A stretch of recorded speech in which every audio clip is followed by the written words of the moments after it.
ఆ మహిళలు ఆ వారం రోజుల పాటు ఏ రంగు చీర కట్టుకున్నా తెల్లని వస్త్రం కప్పుకోవాల్సిందే. మగవారైతే తెల్ల రంగు వస్త్రాలు ధరించాల్సిందే. ఇది ఇప్పటి సంప్రదాయం కాదు, వందల ఏళ్ల నుంచి వస్తున్న సంప్రదాయం. 15 రోజుల పాటు నడిచి నీళ్లు సేకరించే ఆడపడుచులు సరిగ్గా అమావాస్య అర్ధరాత్రిని ప్రారంభమయ్యే జాతర ఇది.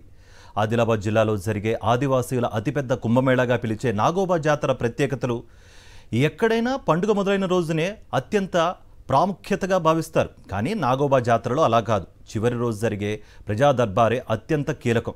అసలు నాగోబా జాతర ఎలా మొదలైంది? ప్రజా దర్బారుకు ఎందుకంత ప్రాముఖ్యత? ఆదిలాబాద్ జిల్లా ఇంద్రవెల్లి మండలం కేస్లాపూర్లో నాగోబా జాతర ఉత్సవాలు ఘనంగా జరుగుతున్నాయి.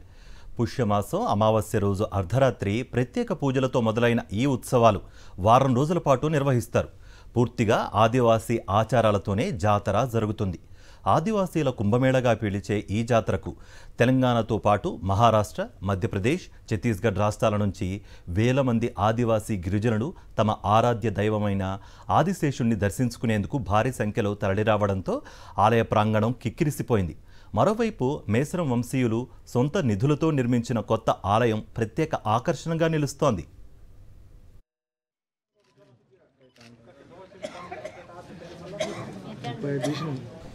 జనవరి 28 నుంచి ప్రారంభమైన ఈ జాతర ఫిబ్రవరి 4తో ముగియనుంది. ఈ జాతరను ప్రభుత్వం రాష్ట్ర పండుగగా గుర్తించి జాతర నిర్వహణకు ఏటా 10 లక్షల రూపాయలు ఖర్చు చేస్తోంది. కేస్లాపూర్ నాగోబా జాతరలో ప్రజాదర్బార్ నిర్వహించడం ఆనవాయితీగా వస్తోంది. మరి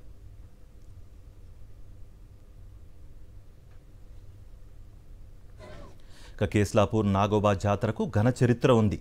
క్రీస్తు శకం 740లో కేస్లాపూర్ గ్రామ గిరిజనుడు నాగభక్తుడైన పడియేరు శేషసాయి నాగరాజును శాంతించడం కోసం 7 రకాల నైవేద్యం సమర్పించారట.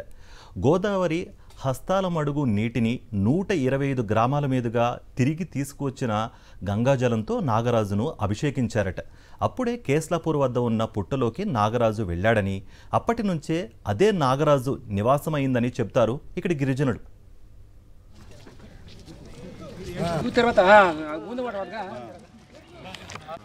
వందల ఏళ్ల చరిత్ర ఉన్న నాగోబా జాతర ఆచారాలు విచిత్రంగా ఉంటాయి. పుష్యమాసంలో నెలవంక కనిపించిన రోజు మేసరం వంశస్థులు నాగోబాకు మొక్కి మరుసటి రోజు జాతర నిర్వహణకు సమాయత్తమవుతారు. సిరికొండ మండల కేంద్రానికి చెందిన కుమ్మరులకు మాత్రమే మట్టి కుండలు చేయమని చెప్పి 7 రోజుల పాటు 7 గ్రామాల్లో పర్యటిస్తారు.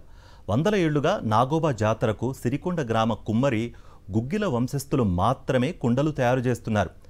తయారైన కుండలను తీసుకుని తెలుపు రంగు వస్త్రాలు ధరించి కాలినడకనే నీటిని తీసుకొస్తారు. కేస్లాపూర్ నుంచి గోదావరి వరకు దాదాపు 80 కిలోమీటర్లు నడిచి వెళతారు మహిళలు. జాతరకు 3 రోజుల ముందు కేస్లాపూర్లోని మర్రి చెట్ల వద్దే మేసరం వంశస్థులు బస చేస్తారు. తమ పూర్వీకులను తలుచుకుని వారికి పిండ ప్రదానం చేస్తారు.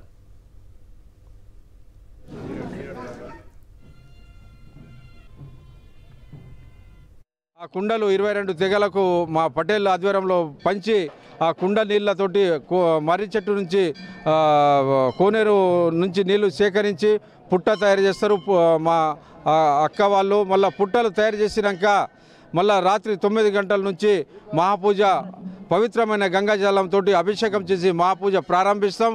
మరియు పూజ అనంతరం మా కొత్త వధువరులకు కోడళ్లకు మేము భేటీలు ప్రారంభం చేస్తాం. కాలినడకన వెళ్లి తీసుకొచ్చిన నీటితోనే నాగోబాని అభిషేకిస్తారు. ఇది సరిగ్గా పుష్యమాసంలోని అమావాస్య అర్ధరాత్రి రోజున జరుగుతుంది. ఆ రోజంతా నాగదేవతకి ప్రత్యేక పూజలు చేస్తారు మేసరం వంశీయులు.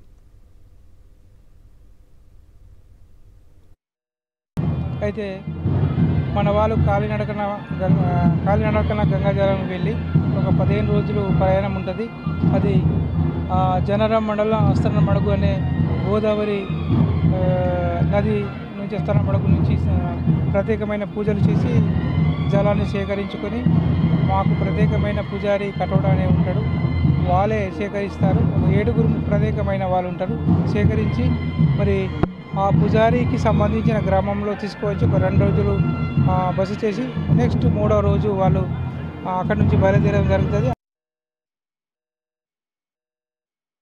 కేస్లాపూర్లో కొలువుదీరిన నాగోబాకు ఆదివాసీ తెగలకు చెందిన మేస్రం వంశీయులు మాత్రమే పూజలు నిర్వహించడం ఆనవాయితీగా వస్తోంది. వివిధ ప్రాంతాల నుంచి జాతరకు వచ్చే మేస్రం వంశీయులు వేలాదిగా వచ్చినా వంటలు చేసుకునేది మాత్రం 22 పొయ్యిల మీదే. పైగా ఈ పొయ్యలు ఎక్కడ పడితే అక్కడ పెట్టడానికి వీల్లేదు.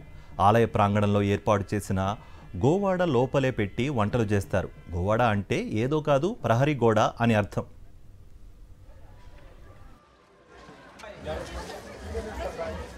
మేస్రం వంశస్థులు కేస్లాపూర్లోని మురాడిలో సమావేశమై పూజా కలశం తీసుకుని గోదావరి నది పవిత్ర జలాలను తీసుకురావడానికి మంచిర్యాల జిల్లాలోని జన్నారం మండలంలోని కలమడుగు వద్ద ఉన్న గోదావరి నదికి పాదయాత్రగా బయలుదేరి వెళ్తారు. పవిత్ర జలాల కోసం బయలుదేరే ప్రతి ఒక్క గిరిజనుడు నియమనిష్టలతో ఉంటారు. ఊరి పొలిమేర్లలో మాత్రమే బస చేస్తారు. కలమడుగు గ్రామ శివార్లోని గోదావరికి చేరుకుని పవిత్ర జలాన్ని సేకరిస్తారు. ఆ తర్వాత పవిత్ర గంగా జలాన్ని తీసుకువచ్చి జలంతో ఉన్న కలశాన్ని చెట్టుపైనే ఉంచుతారు. నాగోబాకు గోదావరి నుంచి తీసుకొచ్చిన జలంతో అభిషేకం చేస్తారు. అమావాస్య రోజున ఆదివాసీయుల సంప్రదాయ వాయిద్యాలతో పూజా కార్యక్రమాన్ని నిర్వహిస్తారు. అనంతరం ప్రత్యేక పూజా సమయంలో నైవేద్యాల మొలకలు రాగి చెంబులో పాలుని తెల్లని బట్టలో పెట్టి పుట్టపై ఉంచి దూరంగా వెళ్ళిపోతారు. అలా పుట్టపై పెట్టిన పాలను ఆదిశేషుడు వచ్చి తాగుతాడని మేస్రం వంశీయులు నమ్ముతారు. ఆలయంలో 7 రకాల పాముల పుట్టలను తయారు చేసి వాటికి 5 రోజుల పాటు ప్రత్యేక పూజలు చేసి మొక్కులను తీర్చుకుంటారు మేస్రం వంశీయులు. మేస్రం వంశీయులు పెళ్లి అయిన నూతన వధువు నుండి తప్పకుండా కేస్లాపూర్లో జరిగే నాగోబా జాతరకు తీసుకుని వస్తారు. కొత్త కోడలితో దేవుడికి పూజ చేయించిన తర్వాత ఆమెను పరిచయం చేస్తారు. దీనినే బేటింగ్ కియా వాల్ అంటారు. ఈ తంతు జరిగే వరకు నాగోబా దేవుణ్ణి చూడటం, పూజించడం నిషిద్ధం. వధువుని పరిచయం చేసే వరకు ఆమె బేటీ కొరియాడ్ అనే పిలుస్తారు. నాగోబా జాతరకు వచ్చిన కొత్త కోడళ్ళు 2 చొప్పున జతలుగా ఏర్పడి ముఖం కనిపించకుండా తెల్లని వస్త్రాలతో ముసుగు ధరించే ఉంటారు. నాగోబా పూజ అనంతరం ఆలయ ఆవరణలో ఉన్న పుట్టని మట్టితో మెట్టడంలో మేస్రం వంశీయులు అల్లుళ్ళకి పెద్దపీట వేస్తారు. అల్లుళ్ళు ఈ మట్టిని కాలుతో తొక్కితే కూతుళ్ళు ఆ మట్టితో పుట్టని అలికి మొక్కులు తీర్చుకుంటారు. ఈ కార్యక్రమంలో పాల్గొనేందుకు అల్లుళ్ళకి నజరానా కూడా ఇస్తారు అత్తమామలు. నాగోబా జాతరలో అతి ముఖ్యమైనదిగా భావించే ప్రజా దర్బార్కు పెద్ద చరిత్రే ఉంది. 8 దశాబ్దాల కిందట మారుమూల గ్రామాలకు ఎలాంటి సౌకర్యాలు ఉండేవి కావు. నాగరికులు అంటే ఆదివాసీయులు భయపడేవారు. అప్పుడే జల్ జంగల్ జమీన్పై అధికారం కోసం సాయుధ పోరాటం చేసి కొమరం భీం అమరుడయ్యాడు. అప్పుడు ఈ ప్రాంతంలో నిజాం పాలన ఉండేది.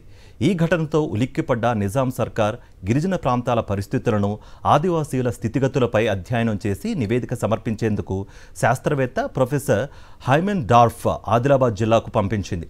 జిల్లాకు వచ్చిన ఆయన దృష్టి కేస్లాపూర్ జాతరపై పడింది. అక్కడకు అందరూ వస్తారని, అక్కడే సమస్యలు తెలుసుకుంటే మంచిదని భావించారట ఆయన.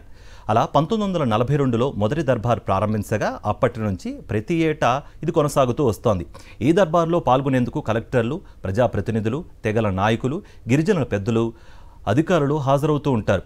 ఆదివాసుల సమస్యలను తెలుసుకుని అక్కడే పరిష్కరిస్తారు. అందుకే ఈ దర్బార్ చాలా ప్రత్యేకం. ఈసారి ఎన్నికల కోడ్ ఉండడంతో నాగోబా దర్బార్ ఆదివాసీలను నిరుత్సాహపరిచింది. ప్రజా దర్బార్కు ఆదిలాబాద్ జిల్లా కలెక్టర్ రాజేష్ షా, జిల్లా SP Gaus Alam, Utnoor ITDA project అధికారి ఖుష్బూ గుప్తా పాల్గొన్నారు. జాతరకు వచ్చిన మంత్రి సీతక్క, ఎమ్మెల్యే వేడ్మా బొజ్జుని మేస్రం వంశీయులు సంప్రదాయబద్ధంగా ఆహ్వానించి నాగోబాకు ప్రత్యేక పూజలను చేయించారు. ఎన్నికల కోడ్ వల్ల ఎలాంటి హామీలు ఇవ్వలేకపోతున్నామన్నారు మంత్రి సీతక్క. ఎన్నికల కోడ్ తర్వాత ప్రత్యేక నిధులతో అభివృద్ధి కార్యక్రమాలు చేస్తామన్నారు. ఆదివాసీల సంస్కృతి, సంప్రదాయాలు క్రమంగా కనుమరుగవుతున్నాయని, వాటిని రక్షించడం మనందరి బాధ్యత అన్నారు మంత్రి సీతక్క. సంస్కృతి, మన సాంప్రదాయాలు అడవి జీవితంతో, ప్రకృతితో, పంచభూతాలతో ముడిపడి ఉన్నాయి. వీటిని ఎప్పుడు కూడా విస్మరించకూడదనే ఒక ఆదివాసీ బిడ్డలుగా మేము పదే పదే కోరుకుంటా ఉన్నాం. కొంతమంది ఇది మీరు అనాగరికులు, మీ పూజ కరెక్ట్ కాదు, మీ సంస్కృతి వెనుకబడి ఉంది, మీ ఆచారాలు ఇట్లున్నాయి, మీరు ఇలాంటి బట్టలు కట్టొద్దు, ఇలాంటివన్నీ కొన్ని రుద్దే ప్రయత్నం చేస్తూ ఉన్నారు. దయచేసి అభివృద్ధి చెందిన సమాజమైనా, వెనుకబడ్డ సమాజమైనా, ఏ మతమైనా, ఏ కులమైనా ఎవరి ఆచారాలు వాళ్ళకుంటాయి, ఎవరి సాంప్రదాయాలు వాళ్ళకుంటాయి. వారం రోజుల పాటు అంగరంగ వైభవంగా నిర్వహించే ఈ జాతరలో ఇసుకేస్తే రాలనంత మంది గిరిజనులు వచ్చారు. వారం రోజుల పాటు ఆలయ ప్రాంగణంలోనే బస చేసే మేసరం వంశస్థులు 8వ రోజు ఆలయం నుంచి వెళ్లిపోవడంతో జాతర ఉత్సవాలు ముగిశాయని ప్రకటిస్తారు.